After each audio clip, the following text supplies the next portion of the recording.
personnel worked to ensure this mission was successfully executed. Throughout the night, as the President had requested, National Security Advisor Sullivan provided him with regular updates. Saturday morning, February 4th, President Biden spoke with Secretary Austin multiple times about the mission, and it was completed, as you are aware, on Saturday afternoon when the balloon was shot down and crashed in the ocean roughly 6 miles off the coast of South Carolina in our territorial waters. Due to rough seas, debris collection began on February 5th. The USS Carter Hall is collecting debris in and around where the balloon came down. The USNS Pathfinder is using sonar to map the ocean floor and search for debris. The Coast Guard is ensuring that the area is kept safe for both the public and our military personnel. The PRC is DoD's pacing challenge, and the PRC's irresponsible actions were visible for the American people and all of the world to see. Ultimately, we were able to collect intelligence from the balloon, we are recovering its contents, and we sent a clear message to the PRC that activity such as this is unacceptable. Pete Asdew Jed Royal is here today to answer any questions you have about U.S. communications with the PRC and Indo-Pacific affairs.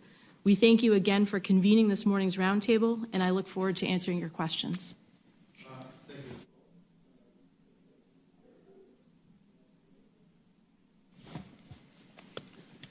Chairman Tester, Vice Chairwoman Collins, ladies and gentlemen, good morning. I appreciate today's opportunity to update you on the U.S. military efforts related to the recent high-altitude balloon from the People's Republic of China. As Ms. Dalton noted, we acquired the balloon on January 28th. Following the radar acquisition of the balloon as it approached Alaska, and given the determination the balloon was not a threat to U.S. citizens or aviation traffic, and the lack of its ability to conduct significant intelligence collection at that time, the NORAD NORTHCOM commander assessed and reported he would continue to observe and report the balloon's movements. He advised the Chairman of the Joint Chiefs and the Secretary of Defense, who ensured the appropriate senior leaders were aware of the ongoing situation. As the balloon crossed through Canada and approached the United States border, the assessment for potential intel risk to sensitive critical U.S. sites in the upper Midwest increased, and the President asked for kinetic courses of action. In determining potential options, the risk of Chinese intelligence collection was deemed to be low to moderate, while the risk to U.S. personnel on the ground was assessed at moderate to significant, given the various debris field models combined with potential weaponeering. As the assessment for risk to U.S. personnel outweighed the potential intelligence loss, the recommendation was made to shoot the balloon down over an area that minimized the risk to U.S. citizens. That location was in the U.S. territorial airspace and waters off the South Carolina coast. The recommendation was approved by the President and executed by the NORTHCOM commander using an F-22 Raptor on February 4th. The decision to shoot down the balloon in waters off South Carolina is allowing for the recovery of the balloon and its materials and the opportunity to gain additional intelligence insights on Chinese balloon and surveillance activities. It is important to note, at any point along the balloon's path, the U.S. military possessed the authorities and the ability to shoot down the balloon in defense of our citizens. I look forward to your questions and appreciate the chance to be here today. And I should add that Vice Admiral Joyner, the Joint Staff J8, is here to address any resourcing questions, and I'll do my best to cover operationally related items. Thank you. Thank you for testimony, General Sims. There will be questions. In my particular case, you can direct them anywhere you want to answer them. And keep in mind at 11:30, I think we have a classified briefing in the SCIF for all the senators, so we're going to try to be prompt. So the first question I have is, when this entered U.S. airspace, did we know what the Chinese were trying to collect? Do we know what they were doing? Do we know what they were trying to collect? Senator, thank you for the question. As the NORAD NORTHCOM commander has said, when the balloon entered North American airspace, NORAD had custody of it and was tracking it closely. Yep.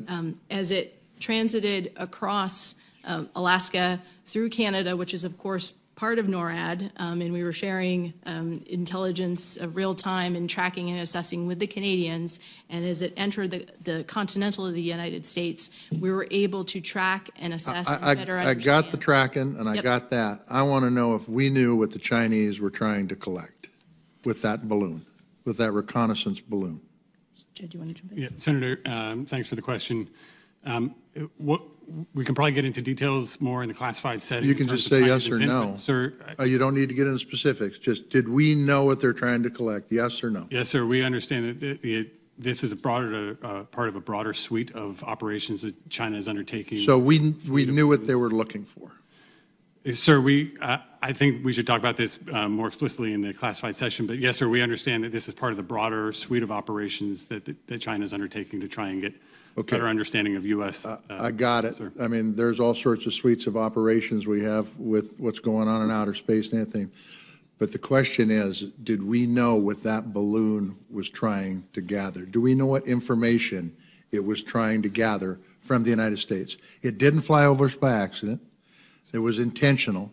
Do we know what the Chinese Communist government was looking for? Senator, we have some very good guesses about that, and we are learning more as we exploit the contents of the balloon and the payload itself. Okay, so it has been brought to the attention, not in classified session, but through the news, that this isn't the first time this has happened. This has happened several times before.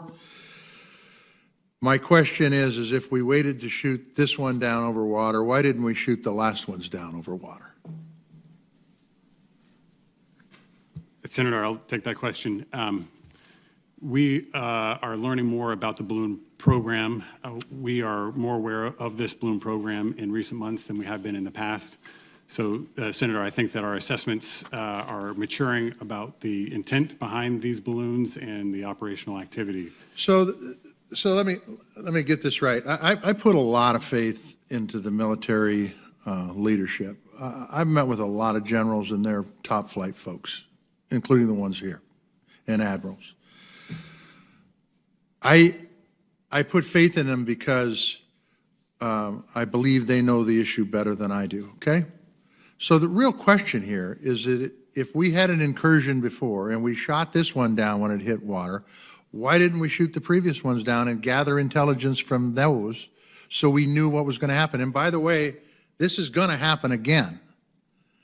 And so why haven't we, either this is no big deal in the military's eyes, and I don't think you're going to say that, or there's not a consistent plan on how to deal with them. Senator, Talk to me. Senator, thank you for the question. If I may, just to build upon what Jed was saying, the PRC government surveillance balloons have transited the continental United States briefly, at least 3 times during the prior Right. administration. And so the one- question is why didn't we shoot them down over water then? The duration of this particular balloon was much longer. Right. And the information that we have since gleaned about the balloons that have transited globally was only recently discovered. We can share more in the classified setting. Okay. So, okay. So we're talking about putting a budget together for the Defense Department. It was a really robust budget last cycle. I don't remember hearing about anything that dealt with balloons in the budget. Do we have a plan on what we're going to do next time this happens? Senator, thank you. As you know, in the National Defense Strategy from 2022, the PRC is the pacing challenge. I know, but Defense what of the about the Homeland is number balloons? one. I got all the other stuff, and we deal with it. Absolutely. Is there money in the budget, or if you're not into that, if you're not in that pay grade, Yep. do we have a plan for when this happens again and what we're going to do and when we're going to do it? I will tell you this, and I appreciate but the truth is, we think we know what they were going to collect. We don't know. That scares the hell out of me.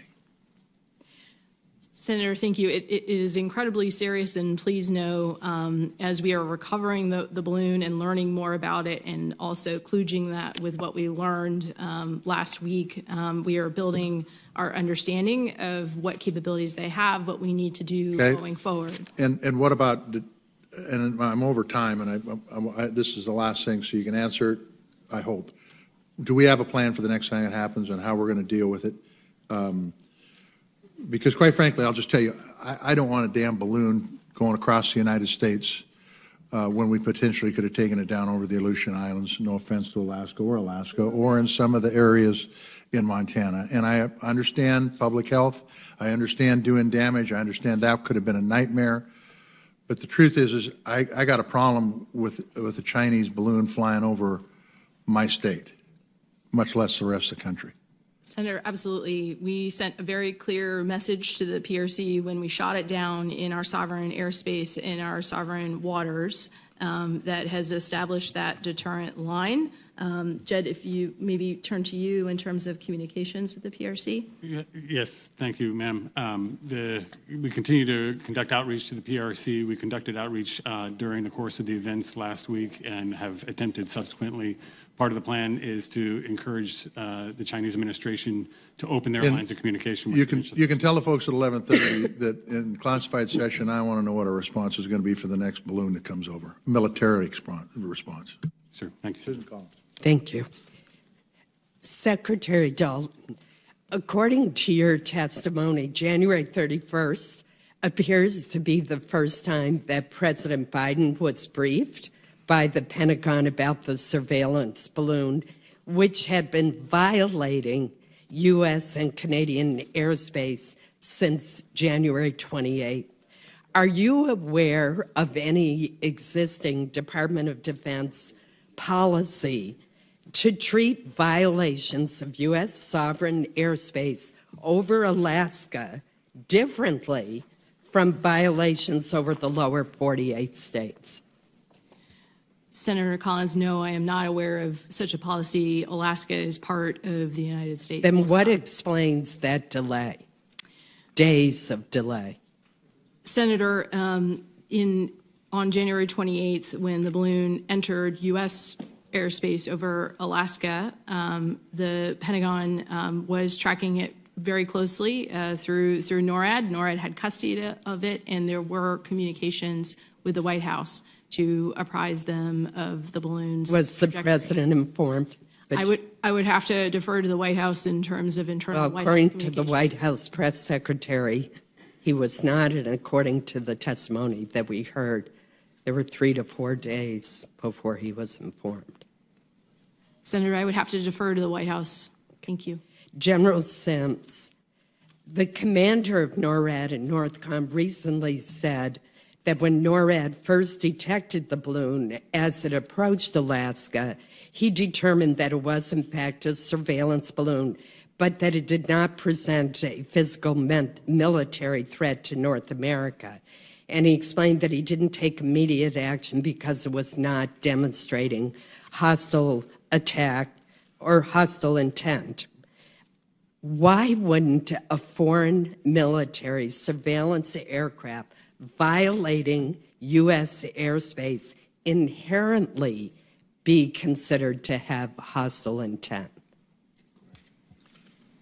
Ma'am, thank you for the question. I think, first of all, just to reiterate that General Van Herk did have all of the authorities necessary should he have determined it to have been a threat. The key piece here, I think, ma'am, is there was no hostile act or hostile intent. That would be the first. There was no impact to aviation routes, which would be another piece of that. The other would be there was no, at the time, there was no suspected impact to critical intelligence gathering ability in terms of infrastructure. That changed as the balloon as its path continued. That changed, and that's what prompted a different decision or a different conversation as it crossed into the United States.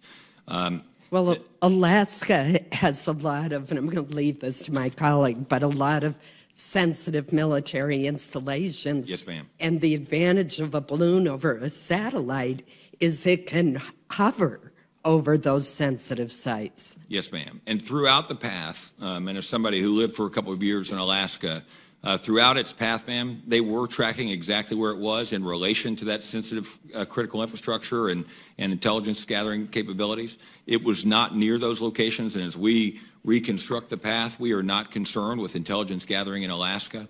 And based on that, the assessment continued from NORAD Northcom to continue to observe and report. Well, it seems to me when you have a craft that's violating international airspace and you have sensitive military installations, whether they're in Hawaii or Alaska or the lower 48, we should treat it the same. Could you help educate the committee and the public on why China is using balloons and what benefits do they offer over satellites or other intelligence gathering platforms? Ma'am, I don't have a light on here. I don't know if... You still have 40 seconds. Yes, ma'am. Ma'am, thank you. Ma'am, I think what we've learned is that there are some advantages. It can loiter, but what we think they gained was really very minor in comparison to what we think we can gain with low Earth, LEO, with low Earth orbiting. And that went into the conversation as everybody was working through the risk. And as I mentioned earlier, we deemed that risk as it moved from Alaska towards the lower 48. We deemed that risk to change a little. And we also knew that we had the ability to mitigate that risk. And we'll be able to talk to that further in the session following. But just to end, former Air Force General Charlie Moore, who is Deputy Commander of Cyber Command, just has pointed out that if you have a balloon that's moving extremely slowly, you have a persistence that you can't get from a satellite. Senator, if I may, just to add, because we knew where the balloon was tracking, we took measures to protect those sites per established protocols. That included sensitive communications and covering up certain facilities. Thank you. Thank you, Senator Collins. Next, we have the Chair of the Full Appropriations Committee, Senator Murray. Well, thank you very much, Senator Tester, for holding this briefing. And I just want to say that the Appropriations Committee is really lucky to have you at the helm here on the Defense Subcommittee, and I look forward to working with you and Senator Collins in this Congress. I want to start off by echoing what Senator Tester said earlier, and I will tell you, as Chair of the Appropriations Committee, I appreciate all of you coming before us today, but on issues such as this, especially for senators whose states were affected, I expect this administration to be timely and straightforward with information. And more broadly, as Chair, along with Vice Chair Collins, I further expect a very robust dialogue with the administration, including the Pentagon and the Joint Chiefs, and through that dialogue, it is my priority to have information shared in a timely fashion to make sure that all the members of this Appropriations Committee have a solid handle on matters impacting this committee and this country. So I want to make sure you all knew that before we started questioning. Let me ask you, one of the aspects of this situation that really concerns me is when you became aware that the surveillance balloon had entered our airspace. It seems to me it is critical we are immediately identifying when something like this balloon is approaching or has crossed into the United States so we can act quickly and appropriately.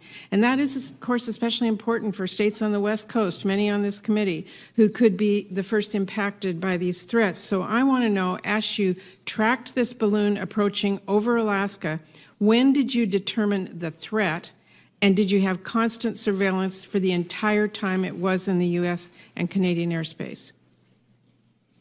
Senator, thank you very much for your question, and it is absolutely our intent to provide timely information to this subcommittee and to Congress as a whole. On Saturday, January 28th, we tracked through NORAD that the balloon was entering U.S.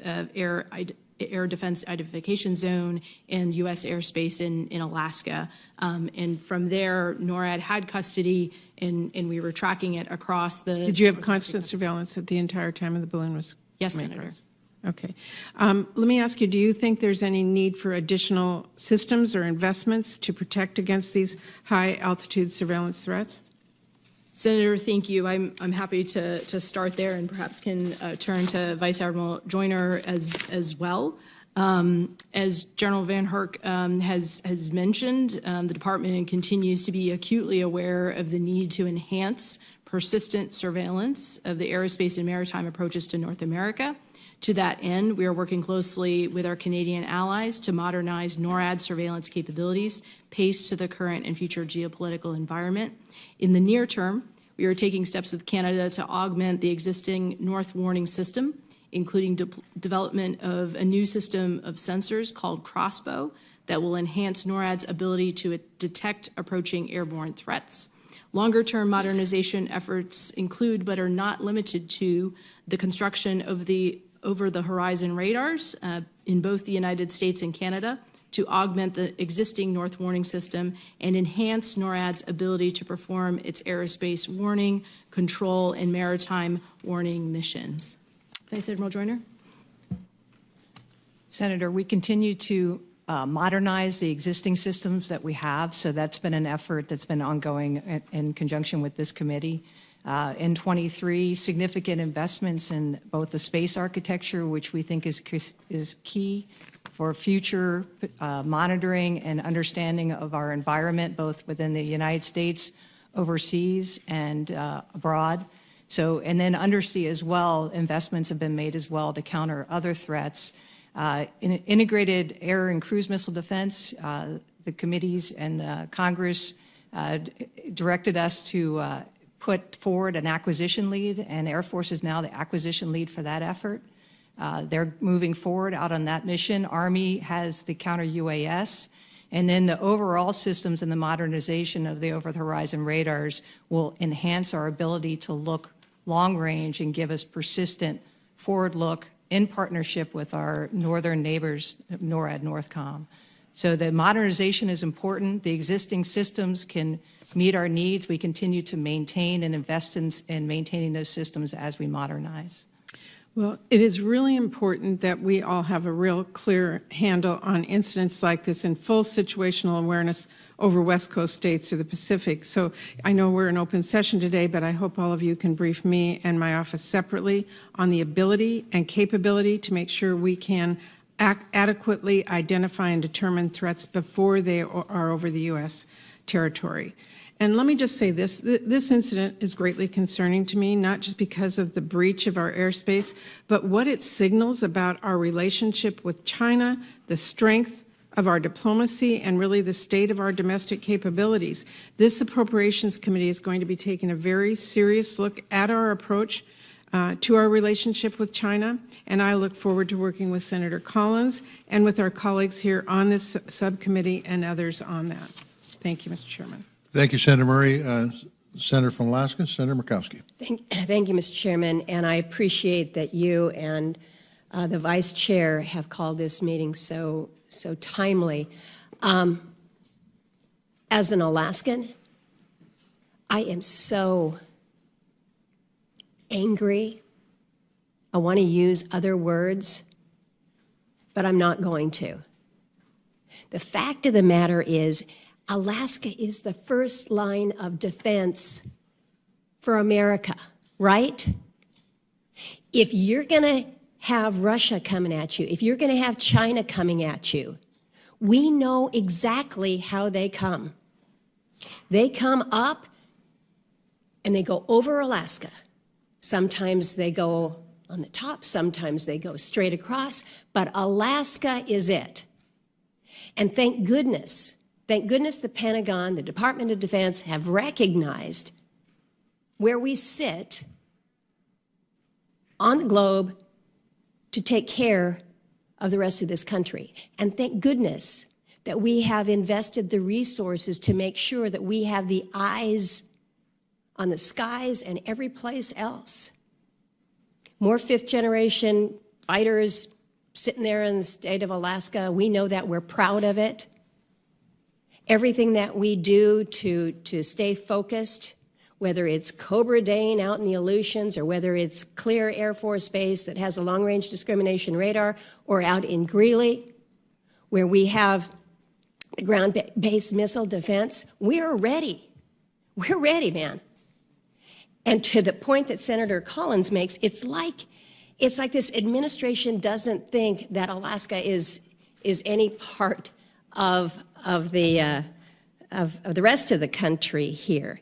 To get to the United States, you've got to come through Alaska. So when we see it first, as we did, as we all knew, and as you have suggested, Mr. Royal, I think you suggested, we knew when we first got eyes on this that this balloon was not a weather station. This was not collecting weather information.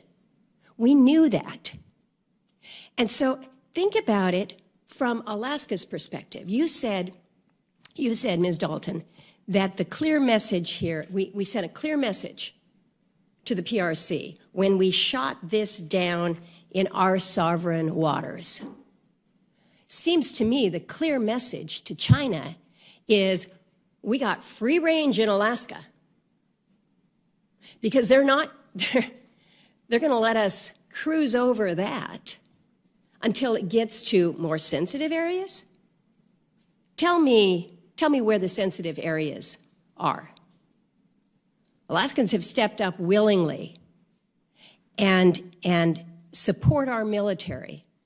But when we're talking about the sovereign waters and the sovereign territories of this country, Alaska is part of that. So I know we're going to have an opportunity for more information in the classified brief. I've already received one, and it was pretty thorough.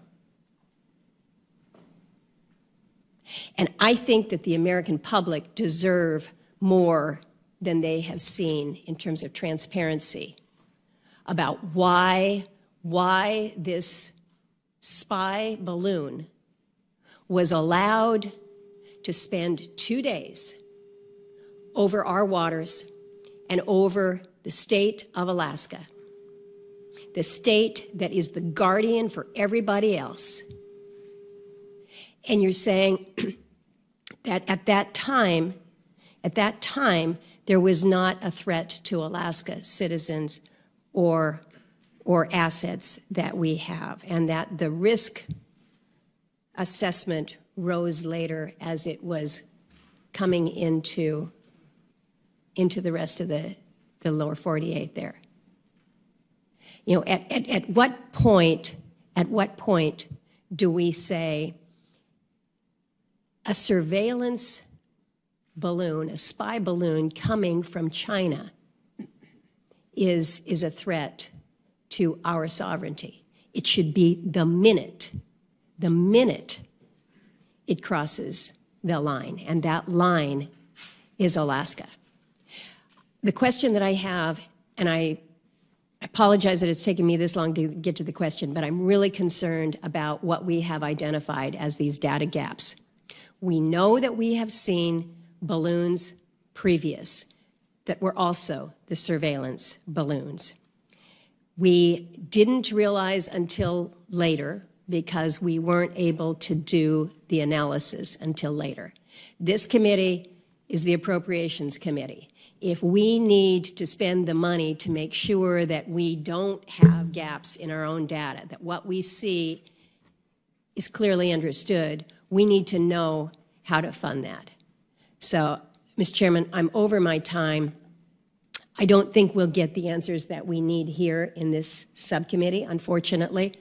We're going to have to get them in closed hearing, but I think people in this country deserve to know why the state that is the first line of defense was not able to keep the rest of the country from being more vulnerable when it came to collection of intelligence as it flew over important installations.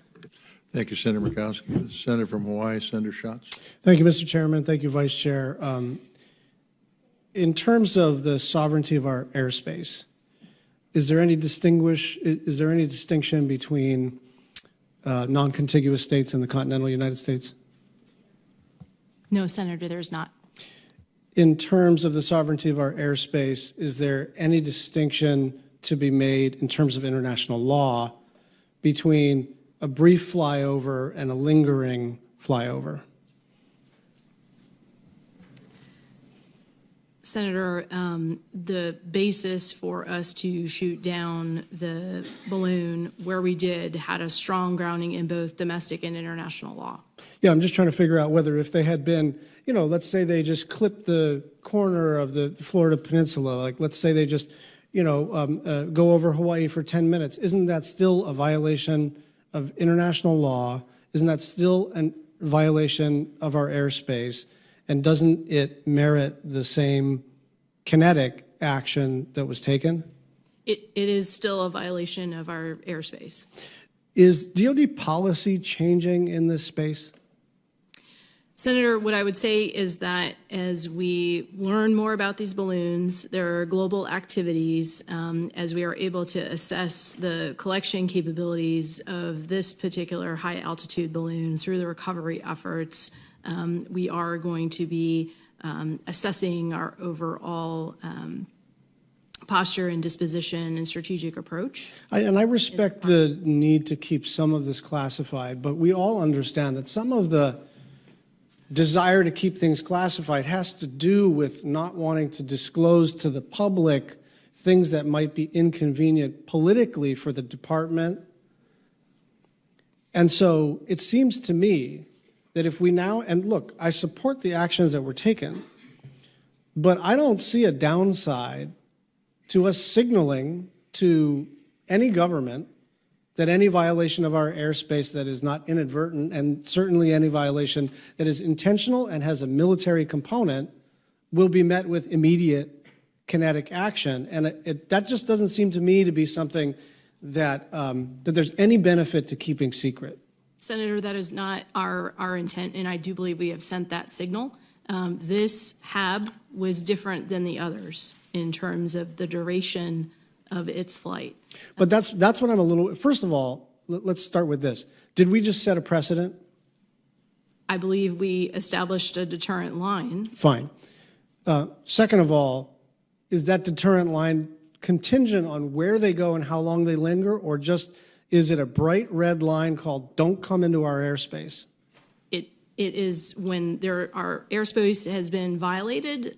We took action when it was safe to do so, given the risk to civilians on the ground per the advice of our military commanders. Do you expect the PRC to proliferate these kinds of programs?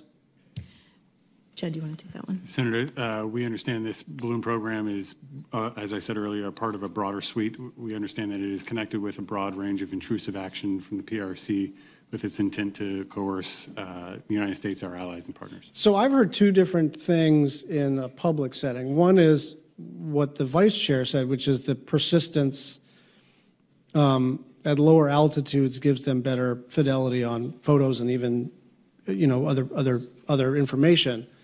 And the other is, look, these things are really deployed because they're cheaper than satellites. So those things seem to be in conflict with each other. My instinct was always that balloons are cheaper than satellites, and that's really what this is about. But are there capabilities that balloons have that satellites don't? Senator, thank you for the question. We'll be able to share more in a classified setting. And when will the damage assessment be completed?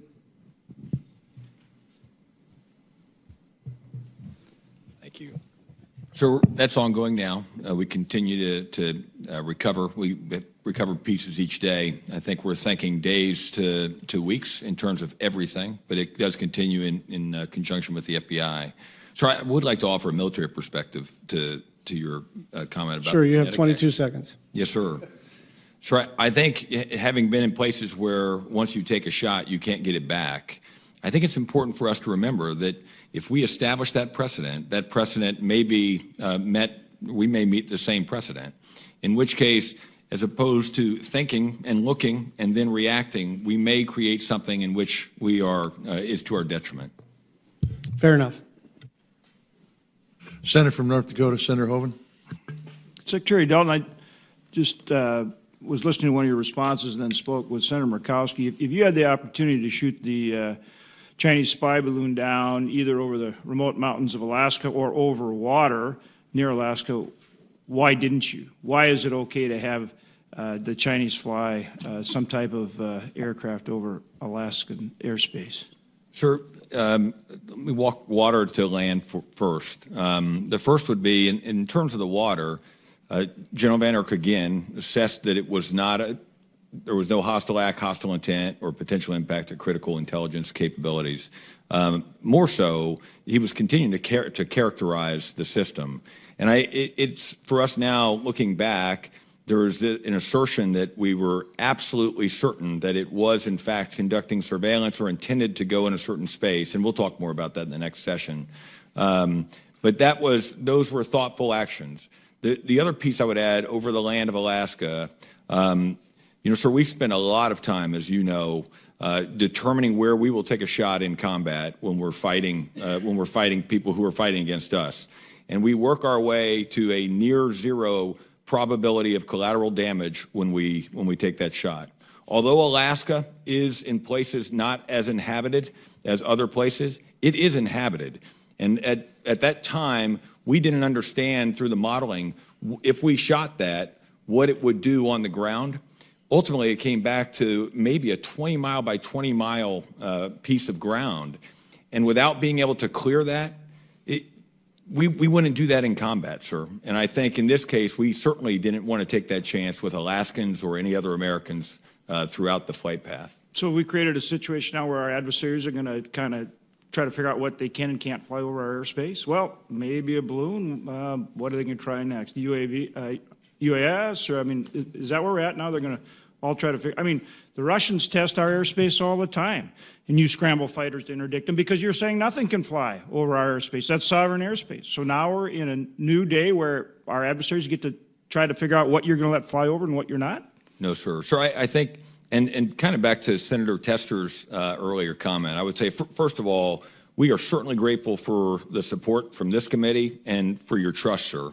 I would tell you that throughout this, General Van Erck and the men and women who were serving under him had American safety in mind throughout. And at any moment, had it presented some sort of intent to hurt Americans, they would have taken that balloon out of the sky. It would have happened. I would tell you that is the same should something else happen. General Van Erck, the rest of the military stands ready, whatever threats come. But we do expect that they will assess and report. And in this case, sir, he assessed and reported based on the intent and based on where it was at the time. So there's some things they can fly over or near Hawaii. There's some things they can fly over Alaska, but maybe not over California or possibly over Montana or North Dakota. It's just kind of, you decide based on the circumstance. Doesn't that create a situation where our adversaries are going to test what you think can and can't fly over different or proximity to different parts of the country on a regular basis? Senator. And is that good? How are you going to prevent that kind of thing from now being tested, even more than you already are? And you're going to be are you going to start making subjective decisions about different types of aircraft and what proximity and where they can fly, what states they can and can't fly over, or Guam, or, pick a spot? This is where it seems to me we're getting into a dangerous place in terms of how this was handled. Senator, if I may, this flight was different than all the rest, and that's why we took the action that we did. To the question of building upon General Sims' notes about why we didn't take it down over Alaska, a key piece of this is the recovery. For us to be able to exploit and understand this balloon and its capabilities fully, if we had taken it down over the state of Alaska, which is part of the United States, it would have been a very different recovery operation. As Senator Murkowski knows, the water depths offshore, the Aleutians, at 6+ nautical miles go very quickly from about 150 feet to over 18,000 feet near the Bering Sea. The winter water temperatures in the Bering Sea hover consistently in the low 30s, which would make recovery and salvage operations very dangerous. Additionally, the northern portion of the Bering Sea has ice cover, which can be extremely dangerous, which would induce additional risk. So again, a key part of the calculus for this operation was the ability to salvage, understand, and exploit the capabilities of the high-altitude balloon, and we look forward to sharing that with you in a classified session and also openly as we learn more. With the indulgence of the chairman, just finishing up here, those are the kind of things I think are important. People want to understand that. People support our men and women in uniform. We appreciate what you do. We owe you our lives, and we are deeply thankful for that. But Americans don't understand this situation, and so they need to understand why the decisions were made that were made, and whether or not that is what is best for national security. And just the final quick question is, could that balloon not be forced down some way other than shooting it down? Obviously, we have aircraft that can exceed that altitude, and so just a final question: couldn't that have been forced down some way rather than shooting it down, which would have, in a lot of ways, been better? You avoid the risk to people on the ground, and you get it intact. Yes, sir. Sir, and we'll talk in the next session, I believe, about some thoughts. We didn't have the ability to capture the balloon or bring the balloon down with a particular munition that we thought would make it less dangerous. And quite frankly, we didn't know where it would go if we were to somehow impact its flight path at that point. In terms of our ability to control it and what it would do if it hit the ground. But that's a great question, sir, and I think we'll address that greater in the next session. Thank you. Yeah, so Secretary Blinken canceled a planned trip to Beijing over this incident. The Chinese lost their balloon that nobody believed was a weather balloon, as the Chinese public has stated. Is in your estimation that this was an error by the Chinese government, or was this planned? Senator, we're continuing to make assessments on the Chinese intent for this specific operation, and we'll have further to share in the classified setting along the specific intent. I think it would be false to try to characterize this operation as purely a mistake. My understanding, sir, is that this is consistent with a broader set of actions China's undertaking to intrude our sovereign territory and those of our allies and partners. So, generally speaking, as this balloon went over Alaska, Canada, and the United States, who got the most information out of this, the Chinese or us? Sir, I don't have a judgment or evaluation to pass along those lines for you right now. I do believe that the United States collection on this particular balloon and on the broader program is ongoing and is significant. Okay. Senator Hoeven said something that is true not only for the American people, it's true for us. We don't understand.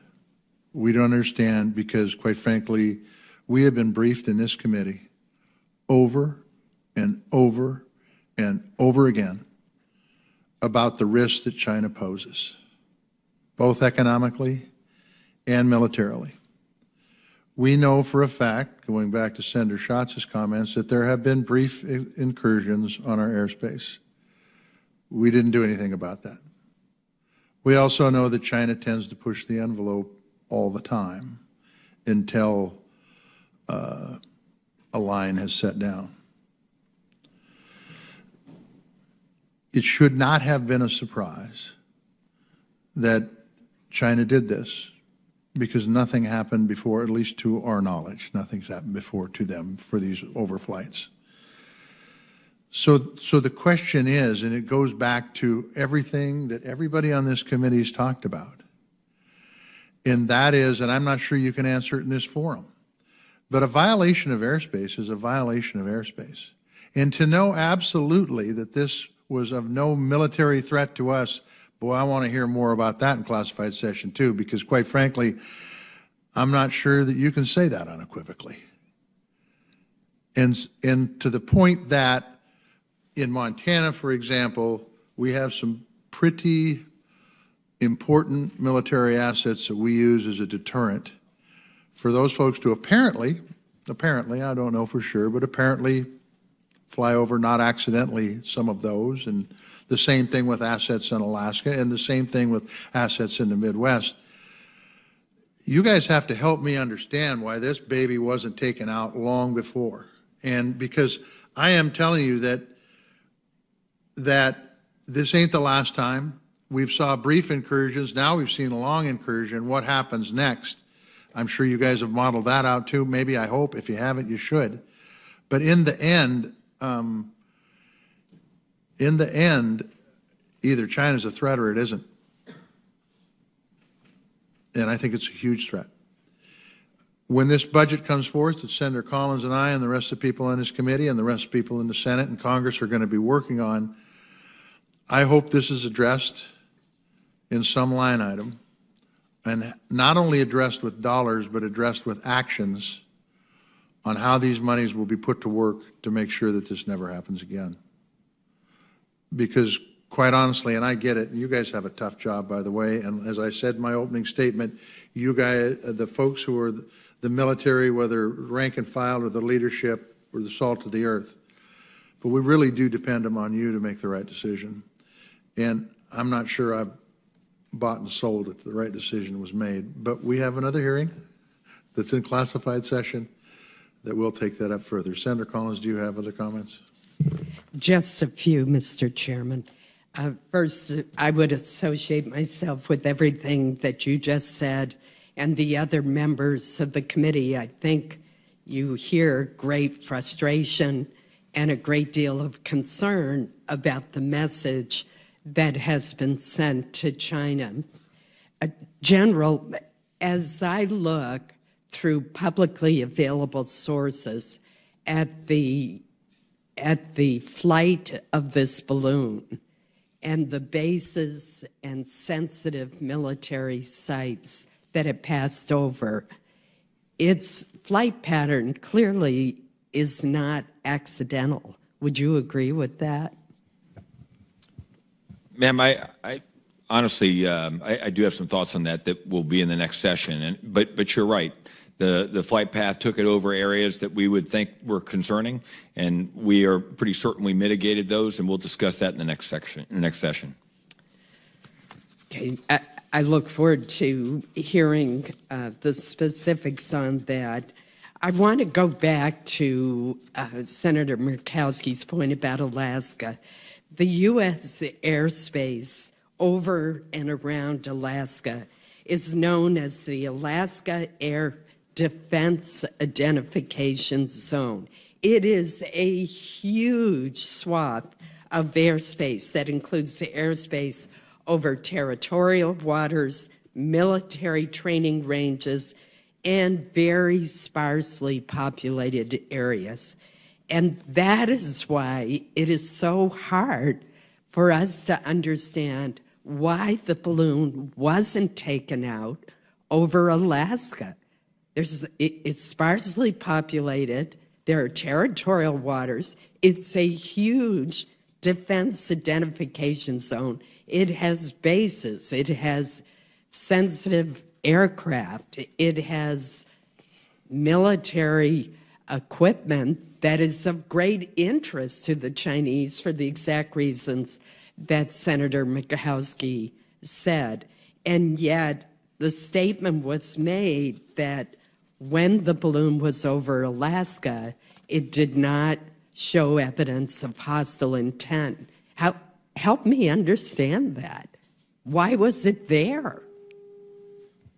Ma'am, while it was in Alaska, we were characterizing the balloon. I would tell you, one of the things I think that's very different from our country and you can look at historical examples, is we think before we shoot. And in this case, we thought before we shot. And again, we'll talk more about it in other sessions. I think that is something that, as someone who flies around, and Admiral Joyner certainly more than I, that we would appreciate of the rest of the world, that they would think before they shoot. Once you shoot, you can't take it back. Ma'am, I'll be quite honest. As an American, I understand the impact and the unsettling feeling that's here. As someone in the military who sees that the other side of that, I am very confident in the authorities that were granted to the NORAD NORTHCOM commander to make decisions here, that the decisions he made were in the best interests of the United States and our citizens, as were the decisions of our senior leadership, and we'll present more of that conversation in the next session. I'm not implying that we want to be anything like the Chinese government in asking this question. But do you think if we had an American surveillance balloon going over sensitive Chinese military sites, that the Chinese government would have for a minute hesitated before taking it down? Ma'am, I'll not answer on behalf of the Chinese, but I think as an American, if I was flying in that direction, I would hope that they would think before they made a decision. Well, I got to tell you, I would think they would not hesitate if we violated their territorial airspace to disable and take down our surveillance platform. Thank you, Mr. Chairman. Thank you, Senator Collins. One of the things that was brought up, and then I'm probably going to wrap it up unless you have more, Susan Collins, is that you spoke about communications, Mr. Royal, with China. Could you give me a brief update on where we're at from a communication standpoint with China? Is it totally cut off, or are people still communicating and talking? Sir, with respect to this particular operation, we engaged China on an urgent matter during the course of our observations of this particular operation. Subsequent to that, our diplomats engaged to make sure that the Chinese knew that the Secretary Blinken's trip would no longer be possible under the current circumstances, and then further engaged the Chinese subsequent to the successful downing of the balloon to make sure they understood what activity we were undertaking and why we did that. I will say more broadly, sir, that it's really important during moments like this that we maintain open lines of communication. And unfortunately, the Chinese administration has declined a request from Secretary Austin to communicate directly with his counterpart in China.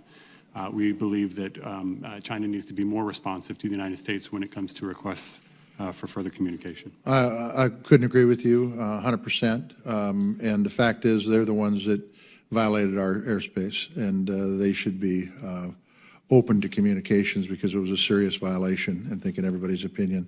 We appreciate you all being here today. We appreciate your answering the questions and your testimony. I think this was helpful as an initial conversation, but I will tell you that knowing Susan Collins very well, oversight isn't going to stop here. We've got important responsibilities in that vein, and we will continue to do that, whether it's on Chinese threats to our airspace or any other thing that deals with the Department of Defense. And so with that, thank you for the work you guys do every day.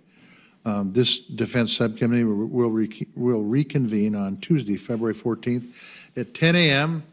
for a classified briefing to discuss other Chinese threats to the U.S. homeland. Thank you all, and we stand in recess.